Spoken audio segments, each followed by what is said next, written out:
दोस्तों एक बार फिर से मैं आपके लिए BPSC AEDO online form fill up apply process की अपडेट लेके आ चुके हैं।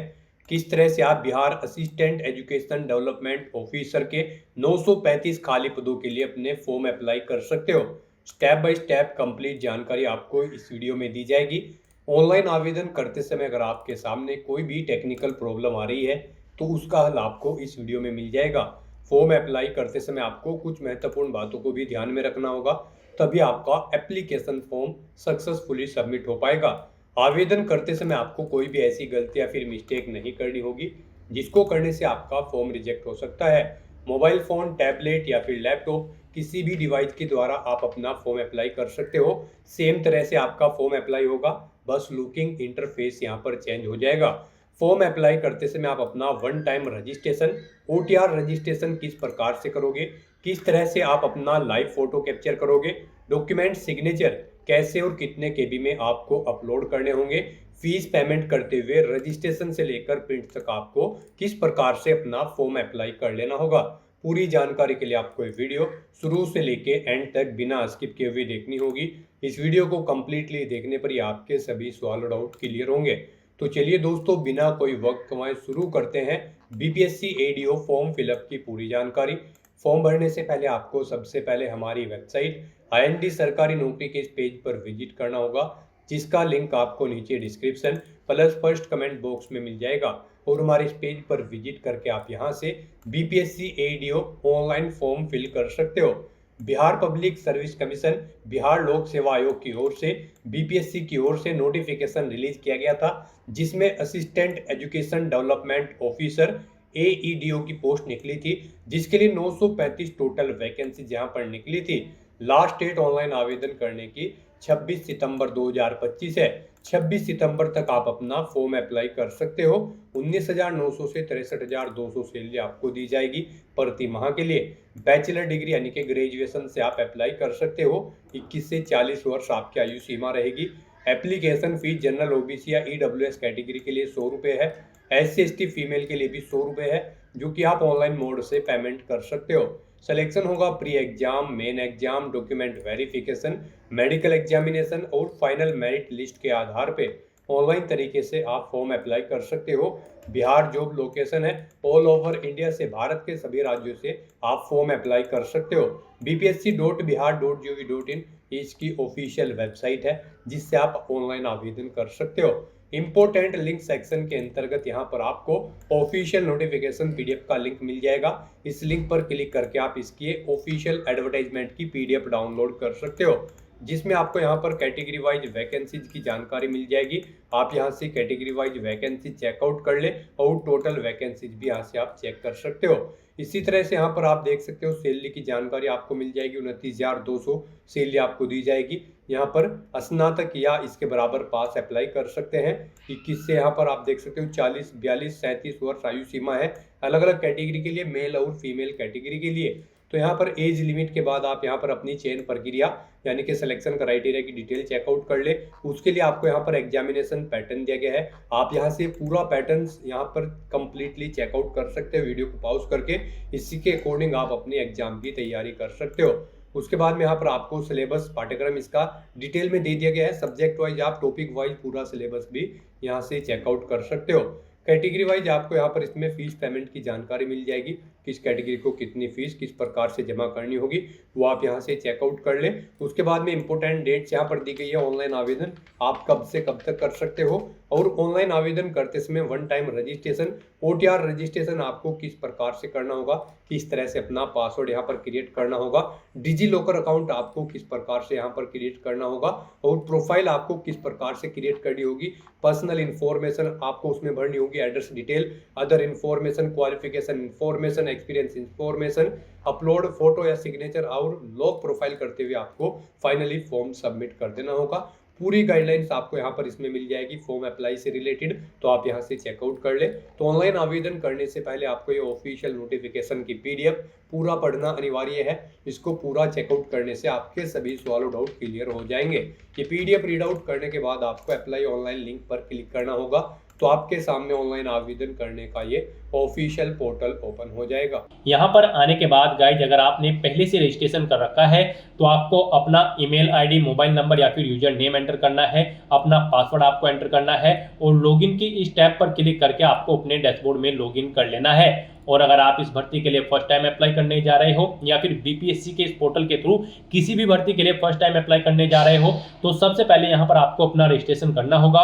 उसके लिए आपको new registration, one time registration के इस लिंक पर क्लिक करना है। उसके बाद आपके सामने यहाँ पर रजिस्ट्रेशन का फॉर्म ओपन हो जाएगा।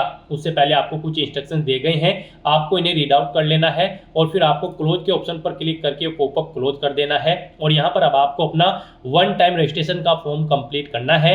सबसे पहले यहाँ पर आपको अपनी ईमेल आईडी एंटर करनी है। उसके बाद आपको गेट ओटीपी के ऑप्शन पर क्लिक करना है। फिर यहाँ पर आपको अपना मोबाइल नंबर एंटर करके गेट ओटीपी के ऑप्शन पर क्लिक करना है। उसके बाद आपकी ईमेल आईडी और मोबाइल नंबर पर ओटीपी आएंगे, वो ओटीपी आपको यहाँ पर एंटर करके वेरीफाई ओटीपी के ऑप्शन पर क्लिक करते हुए अपना मोबाइल नंबर और ईमेल आईडी को वेरीफाई कर लेना है। फिर यहाँ पर आपको अपना पासवर्ड क्रिएट करना है। वही पासवर्ड आपको इस फील्ड में एंटर करना है, सेम पासवर्ड। कोशिश करें कि यहाँ पर आपका पासवर्ड अल्फा न्यूमेरिक फॉर्मेट में हो, मीन्स आपके पासवर्ड में कम से कम एक अपर केस कैरेक्टर, एक लोअर केस कैरेक्टर, एक इंटीजर नंबर और एक स्पेशल कैरेक्टर जैसे कि @ या फिर डॉलर होना चाहिए। तो इस फॉर्मेट में यहाँ पर आपको अपना पासवर्ड रेडी करते हुए एंटर करना है। फिर यहाँ पर आपको अपना फुल नेम एंटर करना है, उसे नाम को एक बार फिर से एंटर करके वेरीफाई कर लेना है। फिर आपको यहाँ पर अपने फादर का नाम देना है, उसे भी एक बार फिर से एंटर करके वेरीफाई कर लेना है। ऐसे ही यहाँ पर आपको अपनी मदर का नाम एंटर करते हुए उसे भी वेरीफाई कर लेना है। फिर यहाँ पर आपको अपनी डेट ऑफ बर्थ इस कैलेंडर में से सिलेक्ट कर लेनी है। वही डेट ऑफ बर्थ आपको एक बार फिर से यहाँ पर कैलेंडर में से सिलेक्ट कर लेनी होगी कंफर्मेशन के लिए। फिर यहाँ पर आपको अपना जेंडर सेलेक्ट करना है। अपना जेंडर भी आपको दोबारा से सिलेक्ट करके उसे यहाँ पर वेरीफाई कर लेना है। अपनी कोई आईडी आपको सिलेक्ट करनी है, आधार, पैन कार्ड या फिर ड्राइविंग लाइसेंस। और उसके बाद यहाँ पर आपको अपना उसका नंबर देना होगा। नंबर आपको 2 बार एंटर करना होगा वेरिफिकेशन के लिए। फिर यहाँ पर आपसे पूछा गया है कि क्या आपने अपनी 10वीं क्लास कंप्लीट कर ली है। अगर कर ली है तो यहाँ पर आपको ईयर सेलेक्ट करना है, किस ईयर में आपने अपनी 10वीं क्लास पास आउट की है। फिर यहाँ पर आपको अपना बोर्ड का नाम सेलेक्ट करना है, जिस बोर्ड से आपने अपनी 10वीं क्लास पास आउट की है उसका रोल नंबर यहाँ पर आपको देना है अपनी 10वीं क्लास का। ऐसे ही यहाँ पर आपको पूछा गया कि आपने अपनी 12वीं क्लास कंप्लीट कर ली है, किस ईयर में कंप्लीट की है वो ईयर आपको सिलेक्ट करना है। अपना ब्लड ग्रुप यहाँ पर आपको एंटर करना है। फिर आपको अपने फेवरेट स्पोर्ट पर्सन का यहाँ पर नाम देना है। उसके बाद गाइज आपको रजिस्टर के इस ऑप्शन पर क्लिक कर देना है। फिर यहाँ पर आपसे पूछा जाएगा कि क्या आप यहाँ पर डिजी लॉकर पर रिडायरेक्ट होना चाहते हैं, तो यहाँ पर आपको यस के इस ऑप्शन पर क्लिक करना है। नेक्स्ट यहाँ पर आपको अपना मोबाइल नंबर और पिन एंटर करते हुए या फिर यूजर नेम का यूज करते हुए अपने डिजी लॉकर अकाउंट में आपको साइन इन कर लेना है और डिजी लॉकर अकाउंट पर आपको अपनी केवाईसी कंप्लीट कर लेनी है। यहाँ पर अगर आपका अकाउंट क्रिएट नहीं है तो यहाँ पर आप साइन अप के इस ऑप्शन पर क्लिक करें।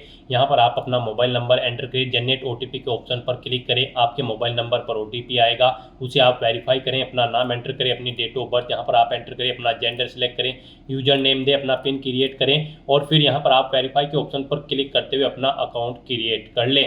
और उसके बाद आप लॉगिन करके यहाँ पर अपना डिजी लॉकर अकाउंट वेरीफाई कर लें। यहाँ पर आप अपनी केवाईसी कंप्लीट कर लें डिजी लॉकर अकाउंट की। इस तरह से यहाँ पर अपना डिजी लॉकर अकाउंट वेरीफाई करने के बाद फिर आपको रिटर्न टू बीपीएससी ऑनलाइन के इस लिंक पर क्लिक कर देना है। उसके बाद आपको यस के ऑप्शन पर क्लिक करना है। नेक्स्ट आपके सामने यहाँ पर बीपीएससी की ये वेबसाइट ओपन हो जाएगी। यहाँ पर आने के बाद अब आपको अपना ईमेल आईडी, मोबाइल नंबर या फिर यूजर नेम एंटर करना है, अपना पासवर्ड आपको एंटर करना है और लॉगिन के इस ऑप्शन पर क्लिक करके आपको लॉगिन कर लेना है। लॉगिन के ऑप्शन पर क्लिक करते ही आपके सामने ये कैप्चा कोड शो होगा। आपको ये कैप्चा कोड यहाँ पर एंटर करना है और उसके बाद गाइज आपको प्रोसीड के इस ऑप्शन पर क्लिक कर देना है। फिर यहाँ पर आपसे पूछा गया है कि क्या आप दोबारा से डिजी लॉकर अकाउंट पर रिडायरेक्ट होना चाहते हैं, तो यहाँ पर आपको नो के इस ऑप्शन पर क्लिक करना है। नेक्स्ट आपके सामने आपका डैशबोर्ड ओपन हो जाएगा। अब यहाँ पर आपको अपना ओटीआर रजिस्ट्रेशन कंप्लीट करना है। यहाँ पर आपको कुछ इंस्ट्रक्शन दिए गए हैं, ये इंस्ट्रक्शंस आपको रीड आउट कर लेने हैं और उसके बाद गाइज यहाँ पर आपको प्रोफाइल क्रिएशन के इस ऑप्शन पर क्लिक करना है। अब यहाँ पर आपको अपनी प्रोफाइल में सबसे पहले अपनी पर्सनल इन्फॉर्मेशन देनी है, फिर एड्रेस देना है, फिर अदर इन्फॉर्मेशन, उसके बाद आपको अपनी क्वालिफिकेशन, एक्सपीरियंस और अपने फोटो, सिग्नेचर और डॉक्यूमेंट्स यहाँ पर आपको अपलोड करने हैं। यहाँ पर आपको कुछ चीज़ें ऑटोमेटिकली फिर मिल जाएगी, जैसे कि आपका नाम, आपकी डेट ऑफ बर्थ जो आपने यहाँ पर रजिस्ट्रेशन टाइम पे प्रोवाइड कराए थे। अब यहाँ पर आपको अपना नाम हिंदी में टाइप करना है। यहाँ पर आप अपना नाम हिंदी में टाइप करें। अगर यहाँ पर करेक्टली आपका नाम टाइप नहीं हो रहा है तो आप गूगल के टूल बार पर जाएं, वहाँ पर अपना नाम हिंदी में टाइप करें और वहाँ से कॉपी करके उसे यहाँ पर आप पेस्ट कर दें। फिर यहाँ पर आपको अपना मैरिटल स्टेटस सेलेक्ट कर लेना है, आप मैरिड हो या फिर अनमैरिड। उसके बाद यहाँ पर आपको दोबारा से सिलेक्ट करके उसे वेरीफाई कर लेना है। फिर यहाँ पर आपकी बॉडी पर कोई कट या तिल का निशान है तो उस पैलेस का नाम यहाँ पर आपको देना है, नहीं है तो यहाँ पर आपको नो मार्क एंटर कर देना है। उसके बाद आपसे पूछा गया कि क्या आपने कभी अपना नाम चेंज किया है। अगर किया है तो यहाँ पर आप यस ऑप्शन सेलेक्ट करेंगे और अपना चेंज नेम यहाँ पर आप देंगे। नहीं किया है तो यहाँ पर आपको नो ही ऑप्शन सेलेक्ट रहने देना है। फिर आपसे पूछा गया कि क्या आप यहाँ पर भारत के नागरिक हैं, तो यहाँ पर आप यस ऑप्शन सेलेक्ट करें। उसके बाद यहाँ पर आपसे पूछा गया क्या आप बिहार राज्य के स्थायी मूल निवासी हैं। अगर हैं तो आप यस करेंगे और फिर नहीं है तो आप नो ऑप्शन सेलेक्ट करेंगे। फिर आपको दोबारा से यहाँ पर ये ऑप्शन सेलेक्ट करके वेरीफाई करना होगा कि क्या आप बिहार राज्य के स्थायी मूल निवासी हैं। तो यहाँ पर आपको वेरिफिकेशन के लिए दोबारा से अपना आंसर सेलेक्ट कर लेना है जो यहाँ पर आपने ऊपर सेलेक्ट किया है। उसके बाद आपको इस पेज को नीचे स्क्रॉल डाउन करना है। गाइस यहाँ पर अगर आप बिहार राज्य के मूल निवासी हैं तो फिर यहाँ पर आपको अपना रेजिडेंस सर्टिफिकेट नंबर देना होगा, यानी कि निवास प्रमाण पत्र संख्या का आपको नंबर देना होगा। वो कब इशू हुआ है वो डेट आपको सेलेक्ट कर लेनी है। फिर यहाँ पर आपको पूछा गया है कि क्या आप यहाँ पर रिजर्व कैटेगरी से बिलोंग करते हैं। अगर करते हैं तो आप यस ऑप्शन सेलेक्ट करेंगे। फिर यहाँ पर आप अपनी कैटेगरी सेलेक्ट कर लेंगे। उसके बाद आप उसे एक बार फिर से सिलेक्ट करके वेरीफाई कर लेंगे। यहाँ पर कास्ट का नाम आप सेलेक्ट करेंगे अपनी कैटेगरी के अकॉर्डिंग। फिर आपको अपना कास्ट सर्टिफिकेट नंबर देना है, कब वो इशू हुआ है वो डेट आपको सेलेक्ट कर लेनी है। और अगर आप यहाँ पर रिजर्व कैटेगरी से बिलोंग नहीं करते हैं तो आपको बस नो ऑप्शन सेलेक्ट करना होगा। फिर यहाँ पर आपसे पूछा गया कि क्या आप ग्रैंडसन या फिर ग्रैंड डॉटर हैं किसी फ्रीडम फाइटर के। अगर हैं तो आप यस करेंगे और फिर उस यहाँ पर फ्रीडम फाइटर सर्टिफिकेट नंबर देंगे, कब वो इशू हुआ है वो डेट आप यहाँ पर सेलेक्ट करेंगे। और नहीं है तो आपको नो ऑप्शन सेलेक्ट कर लेना है। उसके बाद यहाँ पर आपको अपना फिजिकल मेजरमेंट की डिटेल देनी है। यहाँ पर आपको अपनी हाइट सेंटीमीटर में देनी है। फिर आपको अपनी वेट देना है, ये भी किलोग्राम में आपको देना होगा। फिर आपको चेस्ट देनी है सेंटीमीटर में। चेस्ट फुलाने के बाद कितनी है वो यहाँ पर आपको एंटर करना है। उसके बाद यहाँ पर आपसे पूछा गया है कि क्या आप पर्सन विद डिसेबिलिटीज कैंडिडेट हैं। अगर हैं तो आप यस करेंगे और फिर आप दोबारा से एक बार फिर यस करके इसे कंफर्म करेंगे। फिर आपको अपनी डिसेबिलिटी का टाइप सेलेक्ट करना है। फिर यहाँ पर आपको उसका नेचर सेलेक्ट कर लेना है। उसके बाद यहाँ पर गाइड अगर आप यहाँ पर PWD कैंडिडेट नहीं है तो आपको नो ऑप्शन सेलेक्ट करना होगा। उसके बाद यहाँ पर आपसे पूछा गया है आपकी स्पोर्ट्स की डिटेल। यहाँ पर क्या आप मेधावी खिलाड़ी हैं, स्पोर्ट्स पर्सन हैं। अगर हैं तो आप यस करेंगे और उसके बाद नहीं है तो आप नो ऑप्शन सेलेक्ट कर लेंगे। फिर आपसे पूछा गया कि क्या आप ये एक सर्विसमैन हैं। अगर हैं तो यस करें और फिर उसकी डिटेल दें, जैसे कि एक सर्विसमैन सर्टिफिकेट नंबर, कब से कब तक आपने सर्विस की है वो डेट आप सेलेक्ट करें। इनके अकॉर्डिंग आपके ईयर, मंथ और डेज एक्सपीरियंस के कैलकुलेट करके आपको शो कर दी जाएंगे। और नहीं है तो आपको नो ऑप्शन सेलेक्ट करना होगा। फिर आपसे पूछा गया कि क्या आप एनसीसी के कैडेट हैं। अगर है तो आप यस ऑप्शन सेलेक्ट करें। फिर अपना एनसीसी सर्टिफिकेट नंबर दे, कब से कब तक आपके पास एनसीसी थी वो डेट सेलेक्ट करें। इनके अकॉर्डिंग यहाँ पर आपकी ईयर, मंथ और डेज कैलकुलेट करके शो कर दिए जाएंगे। और नहीं है आप एनसीसी के कैंडिडेट तो यहाँ पर आपको नो ऑप्शन सेलेक्ट कर लेना है। फिर यहाँ पर आपसे पूछा गया कि क्या आप बिहार सरकार के कर्मचारी हैं। अगर हैं तो आप यस ऑप्शन सेलेक्ट करेंगे। अपनी डेजिग्नेशन यहाँ पर आप सेलेक्ट करेंगे, ऑफिस कार्यालय दर्ज करेंगे, उसका एड्रेस और यहाँ पर आपको पहले से एंटर कर देना है। और नहीं है तो आप नो ऑप्शन सेलेक्ट करेंगे। इस तरह से अपनी डिटेल फिल करने के बाद फिर आपको सेव के इस ऑप्शन पर क्लिक कर देना है। इस तरह से यहाँ पर आपकी पर्सनल इन्फॉर्मेशन सक्सेसफुली सेव हो जाएगी। फिर आपको यहाँ पर स्टेप 2 एड्रेस इन्फॉर्मेशन की स्टेप पर क्लिक करना है और यहाँ पर अपने एड्रेस की इन्फॉर्मेशन आपको देनी है। यहाँ पर आपको पहले अपना परमानेंट एड्रेस एंटर करना है। उसके बाद आपको अपना कोरोस्पोंडेंस एड्रेस यहाँ पर एंटर कर देना है। और यहाँ पर अगर आपका कोरोस्पोंडेंस एड्रेस आपके परमानेंट एड्रेस के अकॉर्डिंग सेम है तो आप इस चेकबॉक्स को ओके कर देंगे। ऑटोमेटिकली आपका कोरोस्पोंडेंस एड्रेस आपके परमानेंट एड्रेस के अकॉर्डिंग फिल हो जाएगा। और उसके बाद गाइज आपको यहाँ पर सेव के इस ऑप्शन पर क्लिक करके अपनी एड्रेस की इंफॉर्मेशन भी सेव कर देनी है। अपने एड्रेस की इन्फॉर्मेशन सेव करने के बाद फिर आपको यहाँ पर स्टेप 3 अदर इन्फॉर्मेशन की स्टेप पर क्लिक करना है। गाइस यहाँ पर आप जो भी स्टेप कंप्लीट करते चले जाओगे उनके सामने यहाँ पर आपको ग्रीन कलर का ये ओके का चिन्ह शो होता रहेगा। तो यहाँ पर अब आपको अपना थर्ड स्टेप कंप्लीट करना है। यहाँ पर आपसे पूछा गया है कि क्या आपके विरुद्ध किसी न्यायालय में कोई अभियोजन लंबित है, यानी कि कोई केस चल रहा है। अगर चल रहा है तो यहाँ पर आप यस करेंगे, नहीं तो आप नो ऑप्शन सेलेक्ट करेंगे।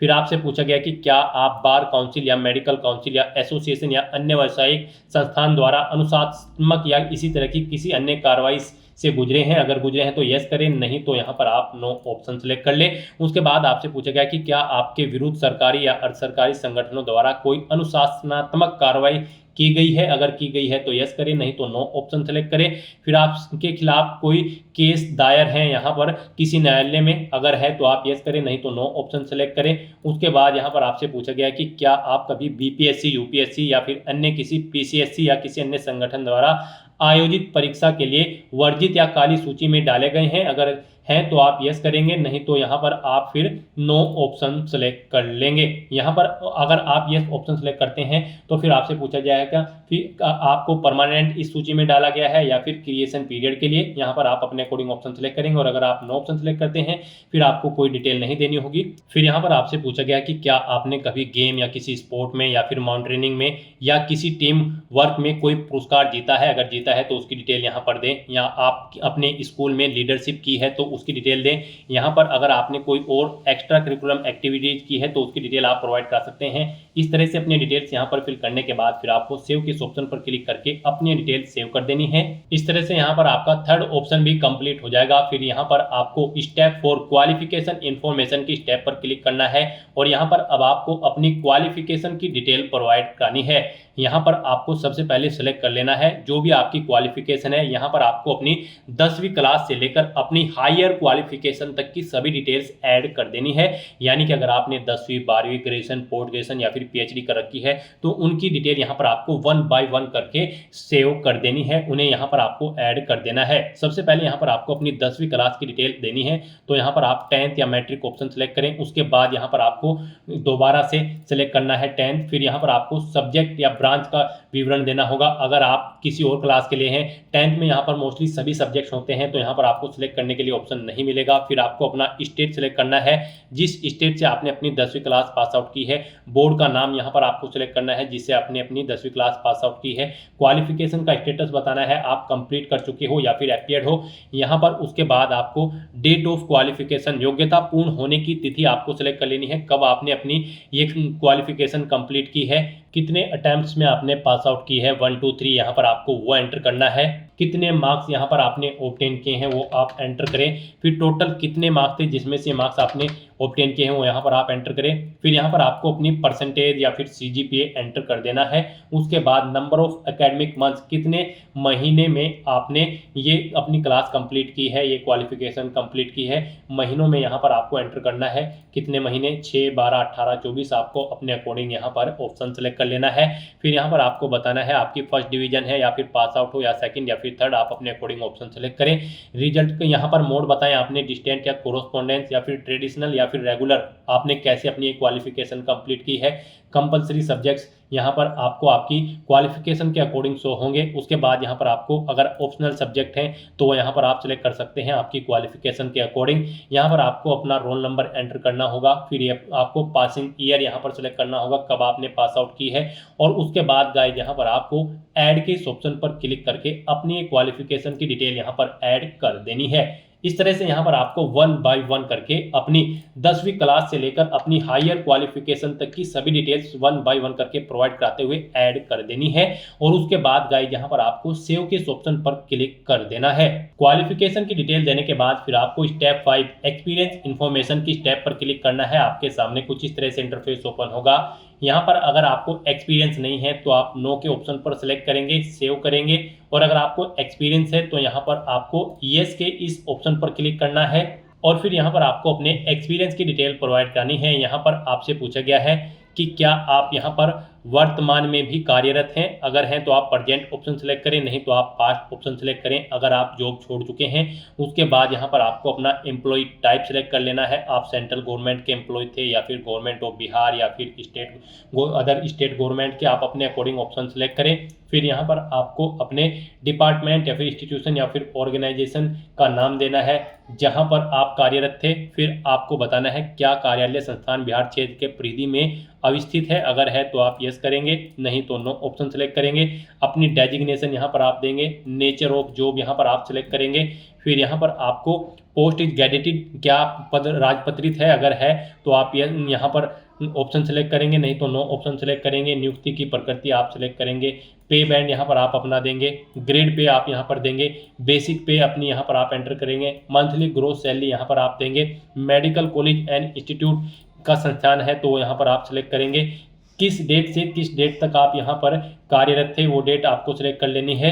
उसके अकॉर्डिंग आपकी ईयर, मंथ और डे यहाँ पर कैलकुलेट करके शो कर दी जाएंगे। और फिर आपको यहाँ पर ऐड के ऑप्शन पर क्लिक करके अपनी एक्सपीरियंस की डिटेल ऐड कर देनी है। एक से ज़्यादा जगह वर्किंग एक्सपीरियंस है तो आप फिर दोबारा से अपने एक्सपीरियंस की डिटेल सेम ऐसे ही प्रोवाइड कराते हुए ऐड के ऑप्शन पर क्लिक करके ऐड कर देंगे। और फिर यहाँ पर आप सेव के ऑप्शन पर क्लिक करके अपने एक्सपीरियंस की डिटेल भी सेव कर देंगे। इस तरह से यहाँ पर आपका स्टेप 5 एक्सपीरियंस की इन्फॉर्मेशन सक्सेसफुली सेव हो जाएगी। फिर यहाँ पर आपको last step upload photo / signature and profile log के ऑप्शन पर क्लिक करना है। अब यहाँ पर आपको अपना फोटो और सिग्नेचर अपलोड करने हैं। यहाँ पर आपको अपना लाइव फोटो कैप्चर करना है अपने वेब कैमरा या फिर मोबाइल फोन से। यहाँ पर लाइव फोटो कैप्चर करते समय आपको सुनिश्चित करना होगा कि आपका जो चेहरा है वो वेब कैमरा के ठीक सामने और सीधा हो तथा आंखें आपकी खुली होनी चाहिए। यहाँ पर फोटो कैप्चर करते समय आपको समुचित प्रकाश होना चाहिए, यानी कि प्रॉपर वे में आपके कमरे में लाइट होनी चाहिए जिससे न तो चेहरा और न ही बैकग्राउंड पर छाया रहे, और बैकग्राउंड आपका हल्के रंग का होना चाहिए। फोटो कैप्चर करते समय आपको यहाँ पर हेड गियर जैसे कि टोपी, पावर के चश्मे, धूप के चश्मे, मास्क, मफलर, हेलमेट आदि का प्रयोग नहीं करना है। फोटो कैप्चर करते समय आपको यह भी सुनिश्चित करना होगा कि किसी अन्य व्यक्ति को फ्रेम में नहीं आना है और आपका चेहरा यहाँ पर स्पष्ट रूप से दिखाई देना चाहिए, तभी यहाँ पर आपका लाइव फोटो कैप्चर होगा। ये कुछ गाइडलाइंस आपको दी गई है फोटो कैप्चर के लिए और सिग्नेचर अपलोड करने के लिए। सिग्नेचर के लिए अगर बात करें तो यहाँ पर आपके सिग्नेचर 20 KB से कम होने चाहिए और यहाँ पर उनकी जो चौड़ाई होगी वो 250 पिक्सल से 320 पिक्सल के बीच, और जो उनकी हाइट होगी वो 150 पिक्सल से 220 पिक्सल के बीच में होनी चाहिए। यहाँ पर आपको अपने सिग्नेचर हिंदी और इंग्लिश दोनों लैंग्वेजेस में अपलोड करने हैं। यहाँ पर इनके लिए सेम गाइडलाइन है, हिंदी और इंग्लिश दोनों तरह के सिग्नेचर के लिए। तो यहाँ पर आपको अपने सिग्नेचर अपलोड करने के लिए चूज फाइल के ऑप्शन पर क्लिक करना है। पहले इंग्लिश के सिग्नेचर आपको अपलोड करने हैं, फिर ऐसे ही आपको चूज फाइल के दूसरे ऑप्शन पर क्लिक करके अपने हिंदी के सिग्नेचर यहां पर आपको अपलोड कर देने हैं। अपना लाइव फोटो कैप्चर करने के बाद और सिग्नेचर अपलोड करने के बाद आपको इस पेज को नीचे स्क्रॉल डाउन करना है और अपने इन डॉक्यूमेंट्स को सेव करते हुए यहाँ पर आई एग्री के चेकबॉक्स को ओके करना है। और फिर गाइज यहाँ पर आपको सबमिट एंड लॉग प्रोफाइल के इस ऑप्शन पर क्लिक कर देना है। इस तरह से यहाँ पर आपका बिहार पब्लिक सर्विस कमीशन के पोर्टल पर one time registration successfully complete हो चुका है। अब यहाँ पर इस पोर्टल के थ्रू जितनी भी भर्तियां निकलेगी, अगर आप उन पर अप्लाई करने के लिए एलिजिबल हैं तो आप अप्लाई कर सकते हैं। बस यहाँ पर अब आपको न्यू एप्लीकेशन की इस टैब पर क्लिक कर देना है, इस लिंक पर क्लिक करना है। नेक्स्ट आपके सामने कुछ इस तरह से इंटरफेस होगा। यहाँ पर बिहार पब्लिक सर्विस कमीशन के इस पोर्टल के थ्रू जो भी भर्तियां निकली हुई है वो सभी यहाँ पर आपको शो कर दी गई है। आप यहाँ पर जिस भी भर्ती के लिए अप्लाई करना चाहते हो उसके लिए अप्लाई कर सकते हो।